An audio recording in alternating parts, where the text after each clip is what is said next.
because I found out that day that they could kill me, but they couldn't kill the idea. Victor Hugo said, "No force on earth can stop an idea whose time has come." The idea of one race, the human race, is an idea whose time has come.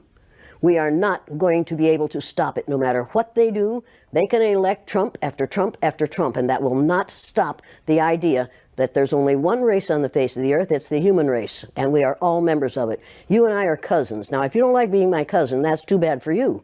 But we are all in the same family. We are members of the family of man.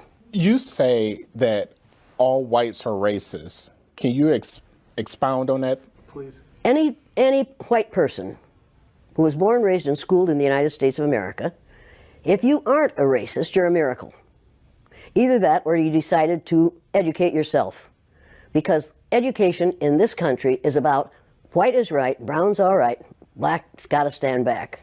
Yellow's mellow, but whites, we educate in a way that says that white males have done all the adventures, have made all the adventures, have done all the discovering, have made all, everything that is good and has been accomplished according to social studies, which is actually anti-social studies, by white males. It's a lie.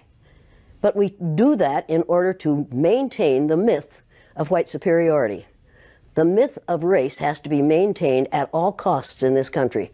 Because if white people have to give up the color of their skin as being something that makes them perfect, what do they have left? If we start teaching the truth about history, if we start teaching about Nile Valley contributions to civilization, it will totally change the way we conduct ourselves in the classroom. It will have to. Columbus didn't discover America. You can't discover a place where people are already living. But we celebrate that every October. It's a lie. We need to get over, we need to stop telling the myths and start telling the truth. So when you tell people that they're racist, and it must have some kind of effect, because most people will say, I'm not racist. I'm not a racist. Why, some of my best friends are black. Right. Yeah, and then you say, name one. Or this one, I don't see color. And when some woman says to me, I don't see color, I say, I knew that. If you saw color, you wouldn't dye your hair that way. Or I say, if you saw color, you wouldn't wear that shirt with those pants. I believe that you don't see color. It's an attempt to deny skin color. And it's an attempt to deny what's wrong with seeing the color of my skin.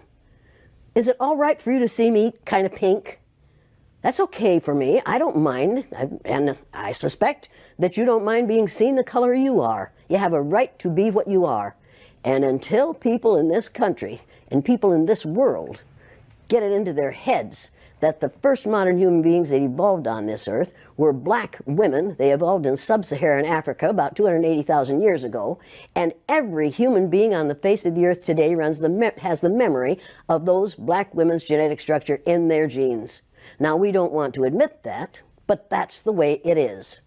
And as people moved farther and farther from the equator, their bodies produced less and less melanin, so their hair, their skin, and their eyes got lighter. As they moved into the east, they ate a lot of fish and a lot of vegetables, so their skin took on a different tone. I found that out when I was raising little kids. My husband worked in a supermarket.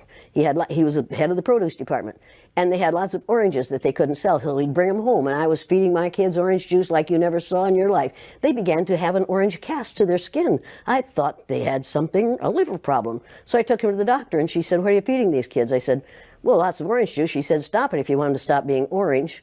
Now, if you think that skin color isn't anything other than the body's natural reaction to the natural environment, get over it.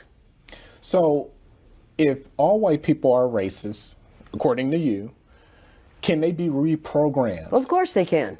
Of course they can. How? Of course they can be. It's called education.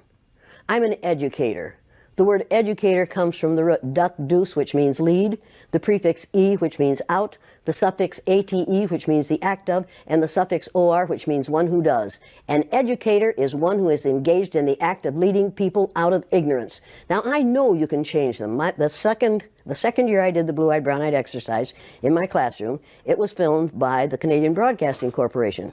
They gave me a copy of that film. I showed it to my father. My father was about 59 years old at the time. He's been a farmer all his life. He raised six kids, lost one, raised six. Watched that film as a 59-year-old man. When it was over, he stood up, and with tears in his eyes, he took his red handkerchief out of the back pocket of his overalls, his bib overalls, and said, "I wish somebody had taught me that when I was 9 years old." Nobody had dare say to me, "This doesn't work. This is too harsh. This isn't necessary. You can't teach an old dog new tricks because they're wrong." You can teach an old dog new tricks. You can teach people to give up the myth of racism. Somebody taught the Greeks to give up the myth that the sun was a god in a golden chariot that went across the sky every morning. They believed that for hundreds of years. We have believed the myth of 3 or 4 races, different races in this country, for long enough. 572 years or something like that is enough of that.